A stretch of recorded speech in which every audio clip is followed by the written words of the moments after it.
So try and get that in. Hey everybody, how's it going? Hey Troy. We're gonna wait here for a couple minutes to let some more people roll into the room before we get started, and then just like real estate agents, I'm sure there's at least a good number of them that will roll in late. So yeah, so give me just a couple minutes here. We'll wait to see if some more people show up and go from there. I think we had 65 or 70 that signed up, so hopefully everybody put it on their calendar. Yeah. Are they real estate agents mostly? Probably a good chunk of them. Yeah. You know, agents are always late. Always. I'm just kidding. I'm an agent too, so I can talk smack too. Is that Lynn? I see it. You're on mute, Lynn. She might want to be on mute. Hey, How's it going? good. She babysat our first child at Keller Williams. That was a great. It was all Well, good. He had one blanket in the baby bag. I was like, okay. Well, dad packed that, so you know that's how it goes. So it was good. He got out with the diaper bag because the first time we took our child to the doctor, we got there, no diaper bag, no extra diaper. They need to take the diaper off to check them. I'm like, we got nothing here. They're like, thankfully, not the first one. We've got plenty. That's funny. All right, I'm Yep. gonna go ahead and get started. Like I said, I'm sure there'll be some more people that jump on, but I know I want to respect you guys' time. And so I'm just going to do a quick introduction. This is John and Sam Wells. They're out of Charleston. I've gotten to know John in particular pretty well here over the last 12 months and gotten to kind of go alongside of him in his journey. And I'm pretty excited to hear him talk in detail today. From his perspective, I've seen it, I guess, from my perspective over the last year. Excited to hear kind of more about when you got started and how you've grown into the big success that you are today. So I think currently you guys have 404 units as general partners, which he'll get into explaining the difference between a general partner and limited partner. And then over 3,100, almost 3,200 units as limited partners. So guys, these guys have been around the block a few times when it comes to multifamily syndication, and I'm excited to have them share their journey, which is an exciting one. And I know there are a lot more chapters to write here. So without further ado, John and Sam, take it away. Awesome. Thank you Thanks, so Troy. much, Troy. That was an awesome introduction. I want to get to know those people.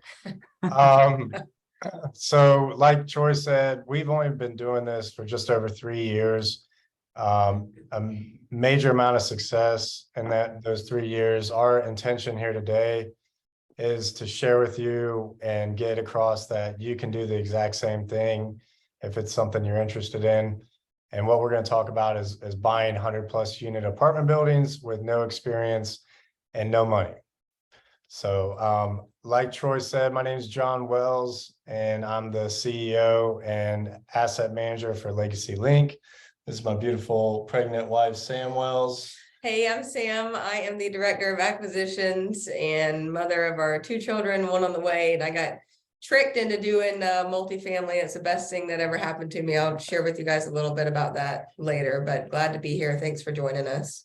And thanks for showing up, everyone, and hope you get a lot out of this. So please, if you have any questions, just write them down. We'll answer them at the end. So we'll talk a little bit about who we are, our beliefs, financial beliefs, a little multifamily overview. We'll do a quick case study and then answer any questions you have and listen to some takeaways. So as Troy mentioned, these are the assets we currently own. And again, just over really in the last 3 years, we acquired all of these. On the left side are assets that we've invested in passively as a limited partner. And on the right side are assets that we are owner operators of. And we have an additional one, another 79 units under contract closing this month, actually, going on that right side. So here is some of those beautiful properties. Cooper Street is a 60 unit, top left in Slippery Rock, Pennsylvania. Bottom left is 100 units in Lake City, Florida, that we are going full cycle on. We will close on that at the end of this month or early next month. So we bought this 2 years ago, and we're going to sell it and get our investors about a 40% internal rate of return, and we can explain what that means. But that's a huge return in less than 2 years. Top right is Wando East, which we're taking down now. That's 79 units in Mount Pleasant, South Carolina. And then 145 units in Augusta, Georgia was our last acquisition about 2 months ago. We've been featured on, this is the #1 podcast of multifamily in the world, hosted by Rod Khleif, and we're regular guests on that podcast. Top left is, these are just some celebrities in the space. Gino from Jake and Gino is big in the multifamily space. Right there in the middle, top middle, that's us in Iceland at a multifamily conference with some of our good friends at a mastermind. And then bottom right is our good friend Iggy. He's a big partner of ours. So a little bit about me. So I grew up with divorced parents. My mom remarried a doctor. She was a high income, or they were high income poor people is what I like to say. So they spent every dollar they made and more. And my dad was a roofer. I grew up roofing. He was a low income poor person. Not like rich dad, poor dad, but high income poor mom and low income poor dad. So I grew up in the middle of that, and just seeing what that was like. I didn't want to live like my dad, and I was scared to death all the time of the bottom falling out with the way I was raised with my mom. So I just wanted something different, and that was the journey to find this vehicle. And I'll let Sam talk about how she got into it. Yeah, and mine is really a lot thanks to Jonathan, in that upbringing, he was always looking to find more. And thankfully, we found great mentors and partners who have just guided us, through the journey. But, being very transparent with you guys, Jonathan would put on podcasts and, YouTube videos, on car rides, and I'd fall asleep in the passenger seat, like, do we have to listen to this again? It just seemed really unattainable, to talk about, we're going to buy a 100-unit apartment complex, and at that point in time, I don't believe we were debt free or anything like that. I mean, it was like, how in the world do you do something like that? So we had joined, well, there was an opportunity to do a boot camp that was just for the weekend. I think it was $100. And I was like, sure, I'll do the boot camp with you, thinking that I could just spend a weekend on it and then be done. And after the boot camp, I was like, well, maybe we should look into this. So we joined a mentoring program at that time, but I didn't really have the fire underneath me then. I kind of hoped that we joined this program, and so passive income was just going to start coming in, and that is not what happened. It is not a get rich quick scheme, contrary to what my family said, at the beginning. I was working a W-2 at the time. We had our second child in November, and I spent all of maternity leave trying to figure out, do I go back at 8 weeks or 12 weeks? And in that time period, I listened to a podcast that said, play to your strengths. If you're good at, numbers, maybe do underwriting. If you're good at relationships, build relationships. And so I was in business development, and I thought, well, why am I, spending all my time building someone else's business when I can call brokers, I can call sellers and, do this for our family. And so when I was really faced with going back to work, I made that first call to a broker to find a multifamily deal on January 11th. Scared to death, still very inexperienced, at the time. And, ended up being able to quit that job in November of that same year. And, since then it really just, I think Jonathan calls it the hockey stick effect. We've just really been able to grow with the support of each other and, a lot of hard work. Awesome. So a few things we believe financially.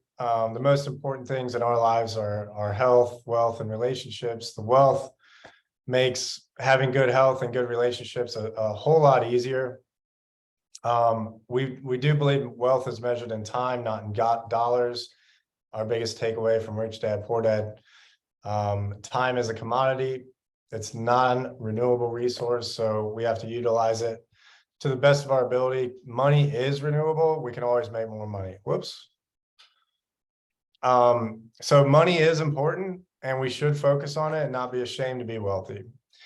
Passive income is the key to escaping gravity and getting out of the rat race. So our goal is passive income to be greater than our active income. So the big question was, how do we get there? And the first step to get there was to find our financial freedom number. Our first financial freedom number, and if you have a financial freedom number, go ahead and type it in the chat for me. Our first financial freedom number was $10,000. I think 9 out of 10 people asked that question too. It's the same financial freedom number. And then the question is, well, how in the world do we get there? I would say the first step is get a number, and then the second is track it and start small. So even if it's $1 a month or $10 a month, invest in something that starts you off onto that journey. And then you start stacking those wins, and eventually you hit that number. So we'll show you how we did it. Let's see. I'm just seeing, I can't see the chat, but whoops. So the right vehicle. So if you've read the Rich Dad books like I have, he always, obviously he was talking about real estate. I didn't quite understand how he was getting some of the concepts in there, especially like exponential growth and huge tax incentives. And I heard a mentor that I follow say you should buy no less than 60 doors for your first deal. And that just blew my mind. I was like, how in the world do you buy 60 doors? I have 1 door, you know, how do I afford that? I don't, you know, a bank's not going to give me a loan. So that was the big question. How do I go about buying 60 doors? And we went to, I followed that podcast and some other podcasts, and tricked my wife into going to the boot camp and spending a weekend there with me. And at the end of it, she wanted to sign up for the coaching and the mastermind. So the boot camp, really the best decision I ever made was making sure I was bringing my wife along, and whatever financial or education journey we've been on. Like we wouldn't have had half the success or even a quarter of the success without her. I mean, she really is a rock star in this thing. So that was literally my best decision. And if you have a significant other, I highly recommend that you get them involved with whatever you're trying to do. And so you're both sailing in the same direction. I will say the importance of that, if you do have a significant other, for us, it was really a slow drip campaign. I mean, we started with, you know, just doing a budget together. And I know that seems very, very simple, but little things like that got us on the same sort of financial plan. And then, you know, really, I think Jonathan increased our financial thermostat. And I thought the same thing with, you know, 60 doors, 100 doors. There's no way, but I was still in that scarcity mindset that, you know, I didn't really want to partner with anyone. I thought that we would just do it just the two of us. And what we've learned is, you know, in this industry, your partnerships and your mentorships are the most valuable thing that you have. And so we've been able to have large chunks of watermelon, you know, instead of just a tiny grape throughout the process, because we've been, you know, we've had such a great network of people surrounding us. So Troy said $250,000 a year passive. Stephanie, $100,000 per year. What was the boot camp? It was a Rod Khleif lifetime cash flow boot camp. They just had a warrior event. He calls it, his coaching clients in Sarasota, Florida over the weekend. I was there on a panel, which we just started there three years ago again. And now Sam and I are featured on panels, which is just unbelievable. So why do we love multifamily? So you do the hard work one time and it pays forever. So a lot of upfront work, finding a deal, taking the deal down and getting the deal stabilized. And then after that, you can systematize it and it pays you forever. So it's not like, hey, I gotta go out and find another house to sell or do another job. The tax benefits are ridiculous. We literally pay no income taxes, federal income tax because of real estate and the benefits we have. Talk to your CPA about that. Exponential growth, the valuation of multifamily is different from single family. So a single family, it's comparison market approach. The neighbor's house sold for this much, that means my house is worth this much. In multifamily, the value is based on the net operating income, and you divide that by the cap rate of the market. So I can get into those terms if you guys have some questions about it, but essentially the point is, if you can increase rents by $25 over 100 units, it's 100 times 25. Let me get my calculator out. Nothing like doing math on the air. So 2,500. You divide that by 6 cap. We just raised the value. Oops, sorry about that. So we just raised the value $600,000, and we force that appreciation where you can't do that in single family. In multifamily, you can do some sort of value add, increase rents or get rid of an inefficiency, and you force your own appreciation. You write your own check essentially. And there's a ton of opportunities. I mean, if you have a pet fee, you allow pets, so you have a pet fee. You have a laundry, facility on site, but everybody has washer dryer connections. You convert that into another unit. There's a ton of areas where you have control over the value of your property. We look for a lot of mom and pop owners, so to speak, because their expenses are usually much higher and their rents are much lower than what the market has. And then we have the ability then to come in and sort of take control of the property and increase the value. So also recession resilient. So recessions happened in 2008. The big crisis was single family homes. Guess what happened to multifamily? They still cash flowed as long as they weren't over leveraged. And some markets rents stay the same. Some of them may have went down slightly, but they still cash flowed. So they're still spitting off cash flow to their owners. They didn't go underwater like single family did because of the valuation is different. And then it's pandemic resilient.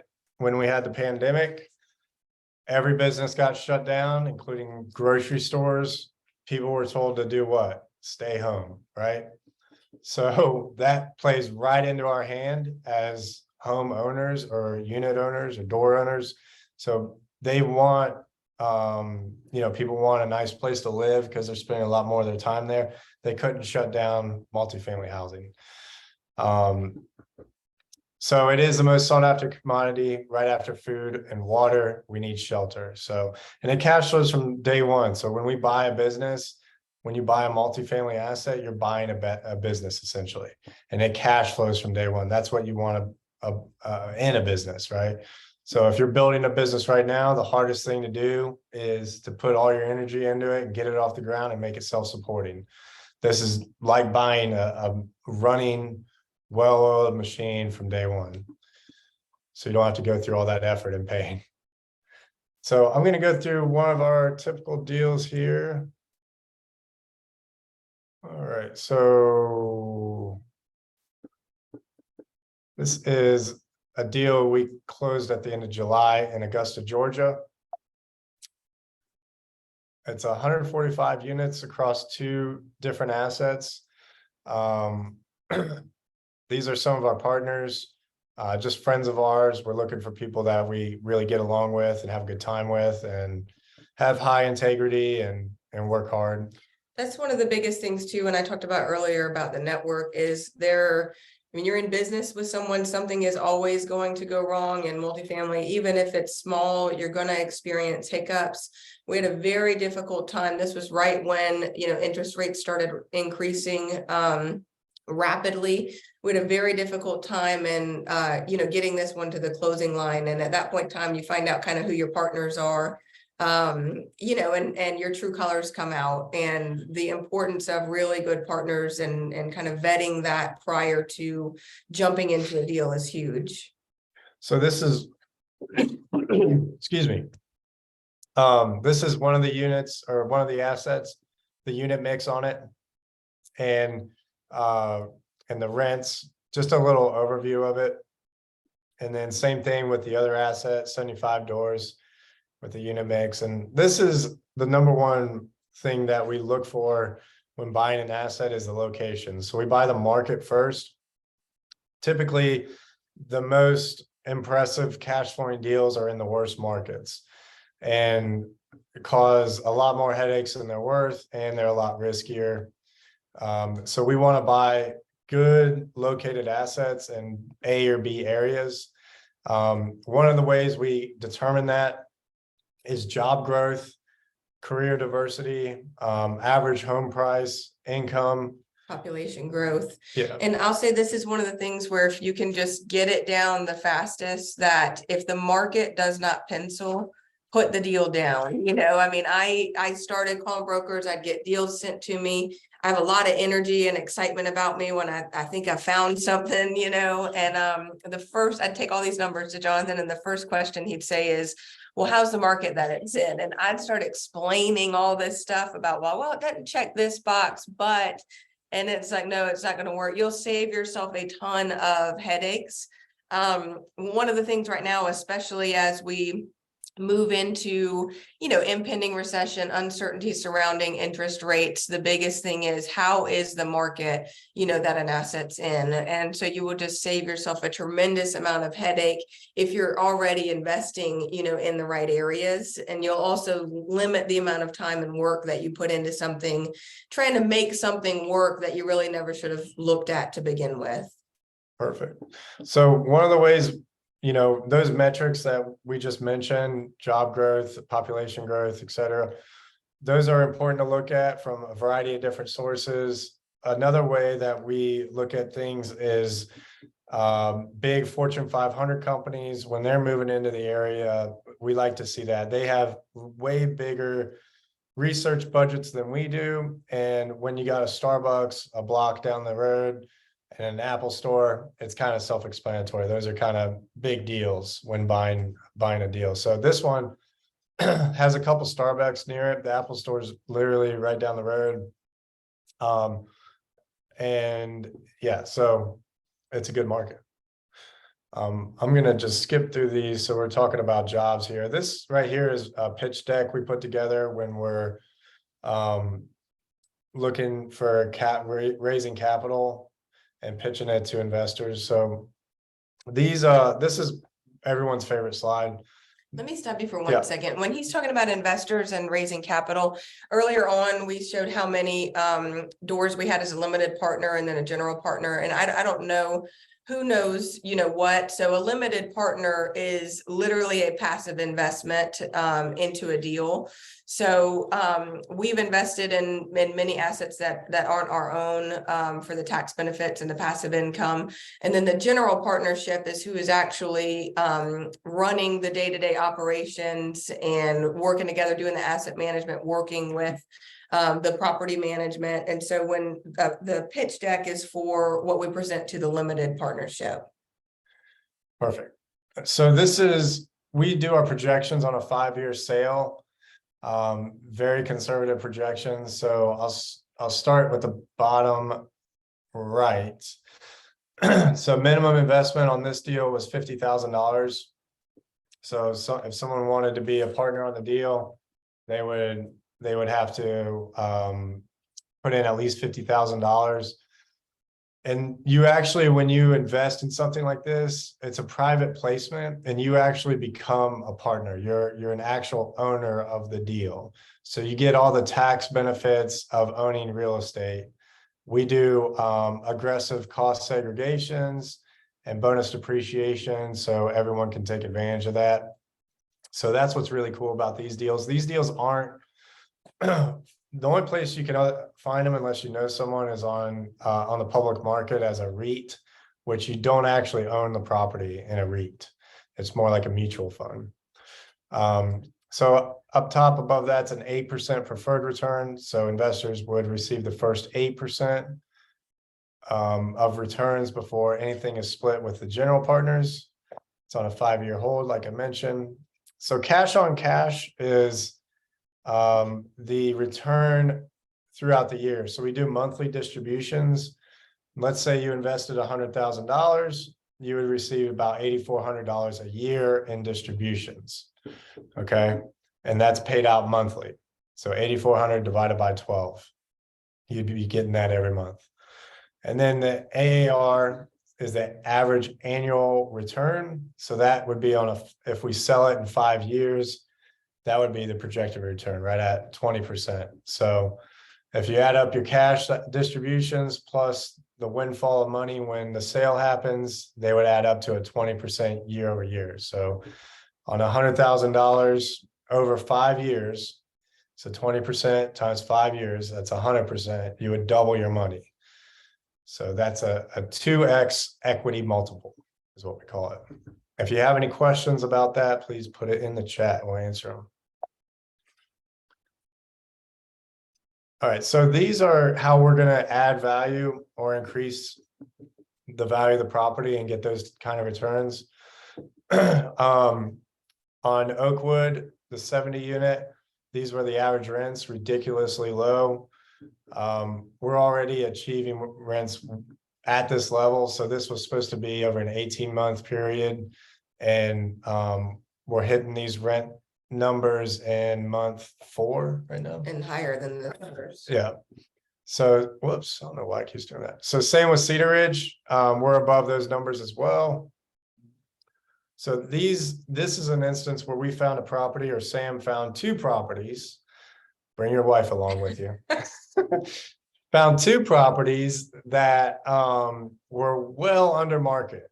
So we're either looking for something that's well under market. Both of these were mom and pop assets that they were more concerned with keeping them filled up than actually charging market rent. So one way, the best way that we love to add value is find a deal that's under market rents. We don't have to do anything to bring those up to market. Another way that you can add value is do some renovations to the property to charge a higher rent or add some amenities. Or another way is get rid of some inefficiencies. Maybe they're spending too much on some sort of contractor, or the water bill is way higher than it should be. We've driven properties before where they have 4 maintenance men and all the maintenance men are just standing there. You know, every time we go by, they're not doing a thing. So And you know what they needed? More maintenance men. Yeah. When you ask the maintenance men, they're like, yeah, we need more maintenance. So stuff like that you can look at and you can begin to increase the value in your own property. all right, so I just talked about that. All right, so another way we're adding value was we're doing some capital expenditures, or converting the laundry room. We're doing some interior renovations, adding a dog run. Just some normal CapEx expenses like parking lot and roof need to be done. And then we add in a contingency because we know those prices like to go a lot higher.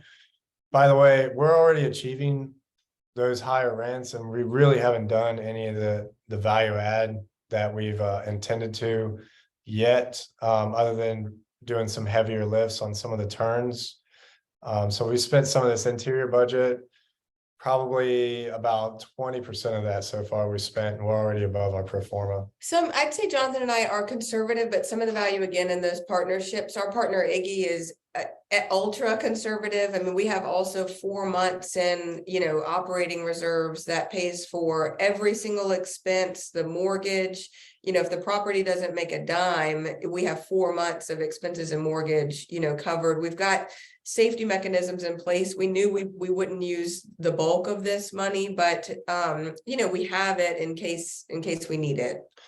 Yeah, so cash and cash flow are the two ways that we make sure we will never lose an asset.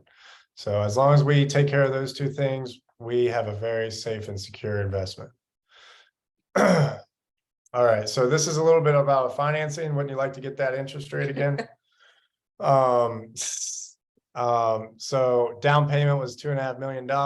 Loan amount was almost 7.5. Operating reserves over 300. We've got a 5-year loan term with another extension that it gets reassessed at a new interest rate after those 5 years.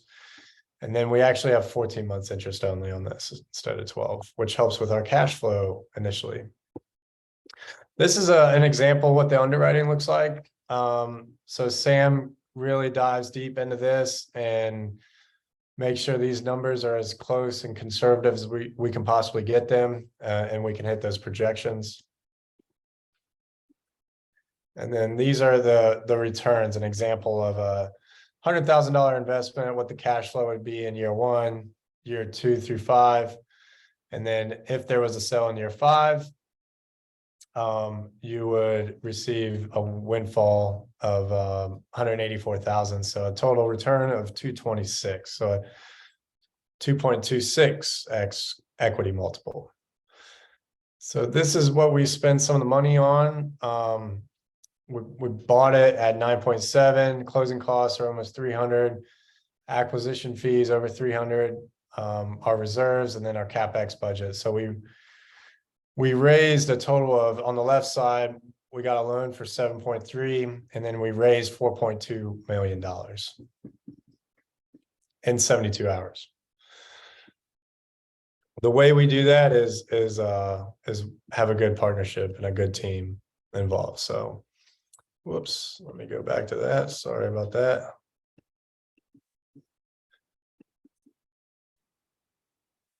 All right, so if you have any questions on that, let us know in the chat, please, and we'll get them answered for you. And so how we do multifamily. So you don't need any money. You don't need any experience. I said that at the beginning.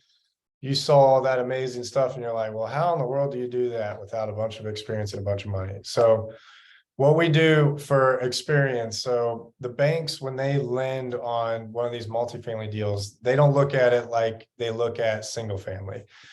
As a single family, they're going to look at your debt to income ratio and your credit score and your down payment. And multifamily, they're judging the property. Does the property cash flow? And then they judge the partnership team. So you do have to have a net worth equal to the loan amount, but you add up all the partners' net worth. So Sam and I's net worth, our partner Iggy, and whoever else is signing on the loan.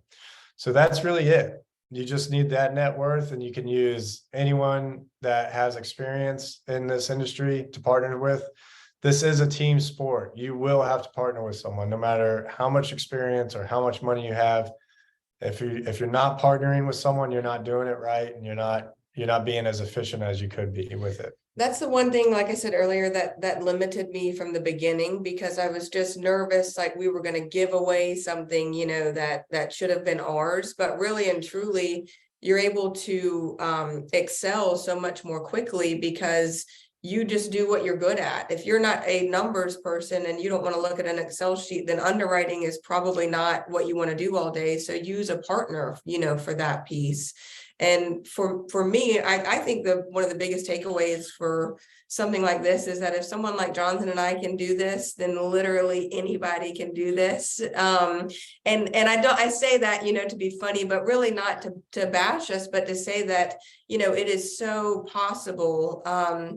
I had to figure out, which took me a little bit of time, where did I really, fit in? And hopefully I didn't jump ahead, but the you need relationships part, when I realized, that, okay, I can call brokers and I can build relationships and I can find, some sort of common ground with them. 80% of the people, when a broker sends a deal to me, I always use this statistic. I think it's 80%, and I should know since I'm using a statistic, but 80% of the people don't give the broker any feedback on the deal. They never reply. They don't say, thank you so much, but that doesn't fit in our criteria, or it's severely overpriced. And so I learned things like that, like, well, I'm in the top 20% of people just by responding to the person. And, so when I say a little bit of hard work, you're not reinventing the wheel, you're just really being consistent. And it does take time. And so one of the big things, if you can go ahead and wrap your mind around, they say, look at 100 deals before you really find, your first deal. It took us 258 deals. So I underwrote and looked at 258 apartment complexes before we found the first one that was like, okay, this is the one, we're moving forward on. And if I would have stopped at 6 or 7 just because, oh, it's not working and it's never going to work, I'd still be working that W-2 job and would have just given up. So it does take some time. But what happened while I was underwriting those 258 deals is I got really good at underwriting, and I was able to give much faster feedback and continue to kind of set myself apart with brokers just by, responding and being consistent. And that in return has given us good deal flow, which is one of the fastest ways to acquire an asset. So we covered the experience piece. The answer is you partner with someone, and then the money piece. So all of our capital. So when I was in real estate sales as well, and I knew investing in multifamily or deals like this, thank God we found them, into other people's syndications. So I was a limited partner on other people's syndications for a long time, getting all the cash flow, getting all the tax benefits from those. This is where we put all our money. This is what we believe in. And so there are a lot of like-minded people that are looking for opportunities such as this. Our last 2 deals, so we just raised $8.4 million. It took less than 3 days for us to raise it, and $4.5 million on Augusta, less than 3 days again. So there's a ton of people that want these opportunities and know how valuable they are, and few and far between, and where they can actually own a real asset, get all the benefits out of it. And their values are safe, not like what's happening in the stock market right now with a lot of people. So the way you get into one of these relationships is finding a deal. And the way you find deals is through commercial brokers and direct to seller.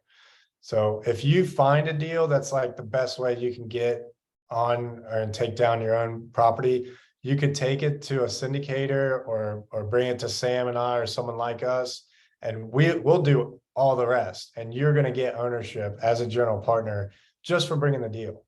And you can be involved as much as you want into that deal and get more equity, however you want to do it. But that's really the main thing.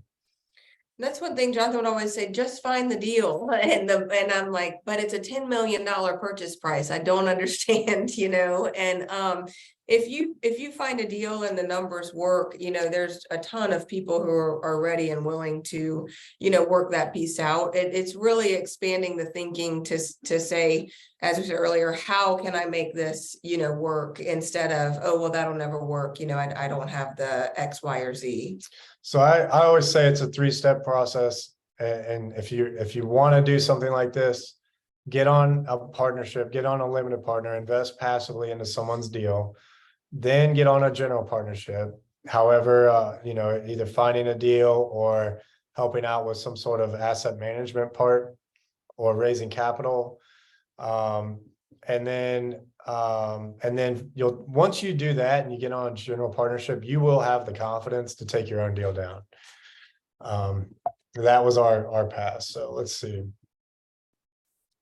All right. So I just went over that. Finding deals or raise capital. That's the 2 best ways to get into a general partnership. Of course, you can't only raise capital. You have to be involved in asset management if you're raising capital because of the SEC. You got to abide by their laws. That's very important. So if you want to learn more, we did record. This is the best we could do in 45 minutes. There's a lot to go into. We go into all of it. We got a 6-week course on multifamily investing on the I Love Coaching platform. It has not only breaking down everything on mindset, deal flow, underwriting, assembling the team, due diligence, operating and asset management. There's some bonus courses in there. We have a ton of resources in there also. Scripts for calling brokers, underwriting tools, all that is in there. There's a personal finance course in there too. I threw in as a bonus. This is how you get in touch with us, legacylink.info. This is what our website looks like. You can, once you have a conversation with us and fill out that form.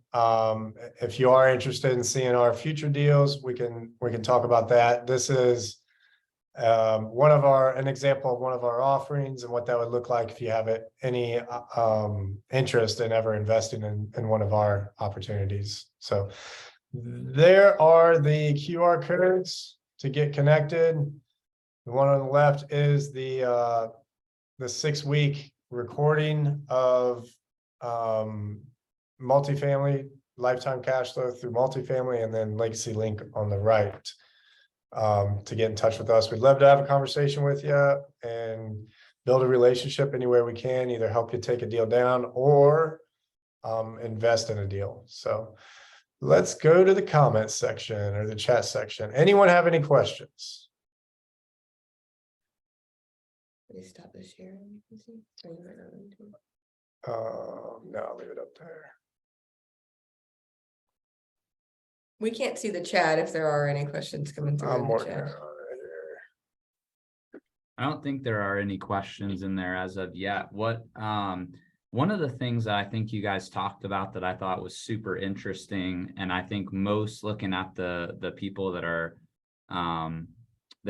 on here, most of them are residentially focused agents. Many of them I know that are, considering or either are involved at some level in investing, or maybe I've even talked to about potentially getting involved in more development or, multifamily type stuff.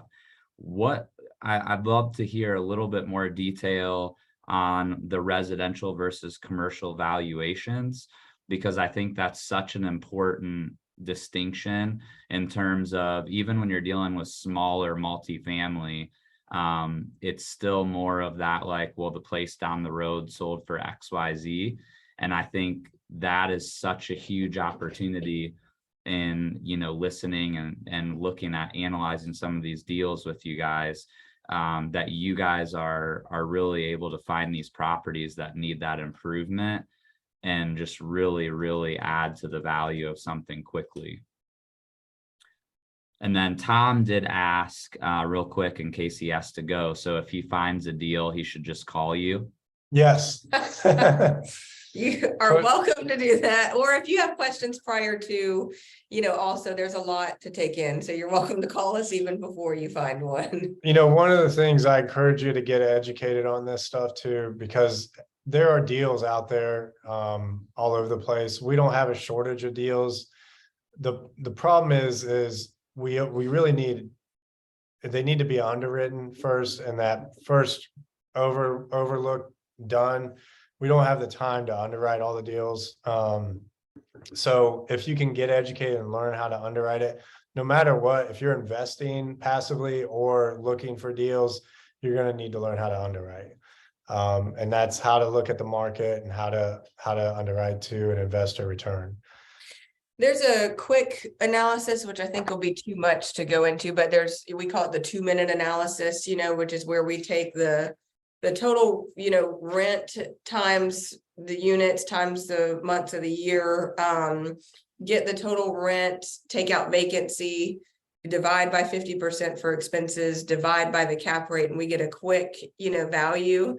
of the property, and that helps to initially kind of, roll through. That may be too fast for right now, but to your point, Troy, about commercial versus residential, the same thing I'm looking at in underwriting is what can I add?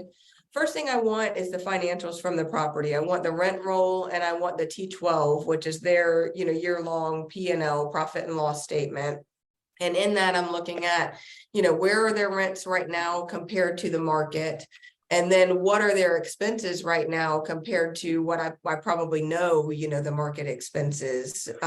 So the Augusta property that we showed you guys, we were actually able to take 2 separate properties and operate them under one syndication. So we've cut our payroll almost in half, not quite, because we have, they're managing more assets, but I could look at their expenses and say, okay, they're paying X amount for payroll, which they were paying way too much anyways, but now I'm adding another 70 units. We can limit our payroll and increase our unit count, which in return impacts our net operating income, which impacts the value of the property versus, okay, right next door, it sold for 600,000. So we'll put ours in the market for 595, Yeah, it's the same concept as the Burr method on steroids. So what we intend to do is, we buy it, we renovate or increase the NOI, however we have to. We can do that by renovating and increasing rents,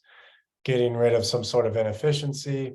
So it's really just income minus expenses equals your NOI. So if we can increase income, lower expenses, get a bigger NOI, we can go back to the bank and say, hey, what do you value this at? And they say, oh, you've increased the value by $5 million. We'll loan you another 3 million on that. And again, pull all of our cash out and give it back to the investors with a return. So it's at that point, you're getting an infinite cash flow. So that's the name of the game and all the tax benefits. Because once the investors get their cash back, they still have that same equity position. So they're still receiving the distributions, but at that point with a full return of capital. So that's And I think the beauty. That's the what we love. beauty. You're right. That's the beauty. And the limited partners are typically not having to do any of the work. For anybody who's used the Burr method on a rental property of any kind, it's a lot of work. And so being, basically zero in and getting infinite returns is a pretty sweet thing. Hey, John, do you mind if I share your cell phone number? No, not at all. Please do. Okay.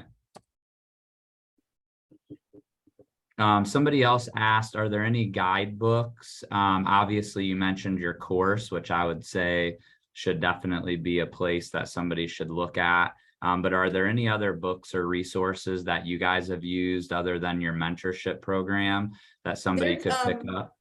It's a Financial Freedom Through Real Estate Investing, I believe, which is Michael Blank, B-L-A-N-K.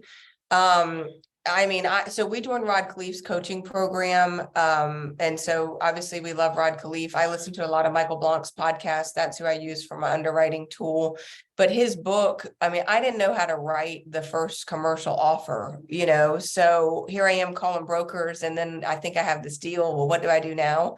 And the book had a thing in there of it's probably not as applicable now that the market has shifted and it's a little bit tighter, but it had a script in there for, what to say to the broker, when submitting an offer. It just runs through a lot of some of the basics if you're just looking for it kind of in book form. That was a good one for me. Any others you can think of? No. Podcasts are a good place to start. Michael Blank's podcast, Rod Khleif's, Jake and Gino. Rod has a boot camp. It's like $100. 2 or 3 times a year. It's he does it virtual and in person. I think that's probably the biggest well-rounded way to get a foundation in the industry. And of course, our coaching program. That's hard for you, I know. But I would say I'm gonna brag on you guys a little bit because I know you would be the last person to do it for yourselves. But I think the difference is I can guarantee you that there were a lot of other people sitting in that room that day that you spend $100. And the reality is that there are probably very few, maybe none, that took the action that you guys took to get where you are. And so I just want to commend you guys for that. And though, through to your point, from an encouragement perspective, I think it's literally just picking up the phone or just going out and doing something. And when you go do something, awesome people like John and Sam are going to see that and be happy to come alongside of you. Obviously, there's a small benefit in it, sometimes a big benefit in it for them, but that's not why they do it. Like, John and Sam are two of the most selfless people, like always there to do stuff for other people. And I think, you know, when you're willing to take action and go take, you know, the risk of giving up your time without a guaranteed return, people that don't necessarily have the time are going to come alongside of you and figure out a way to help you, you know, get it across the finish line. Yeah, I mean, you know, we're brought up, we didn't learn this on our own. We brought up with mentors that were very selfless too. So it's important for us to give back in that way. So That's one of the most enjoyable parts, I think, of this space. I've worked in other fields, and you know, you go to sort of like a marketing event and everybody is kind of keeping everything they have, their relationships and all right here. And in multifamily, we've got really experienced operators we can call and say, hey, who did you use for your insurance? Or what did you do when you were in this situation? Or can you put another set of eyes, you know, on this for me? And there's so many people who are just so giving, and it's, you know, there's so much opportunity out there. There's no shortage of opportunity. And so it just feels like a very giving industry in general. The more that, you know, we can all help one another, kind of the more opportunities that we all come across. well, Susan, thank you for that comment I'm seeing. And thanks for sticking around. And we are available to everyone here. If we can help in any way, we'd love to see you make it in multifamily. Cool. Anybody else have any last minute questions? I know we've held them over now 10 minutes. So going once, going twice. All right, guys. Well, thank you so much. Thanks for staying a few extra minutes. And you guys feel free to reach out to me or John directly. I can connect you guys. And thank you guys so much for jumping on. Thanks a lot, Troy. Thanks, everybody. All right. See you guys. See ya.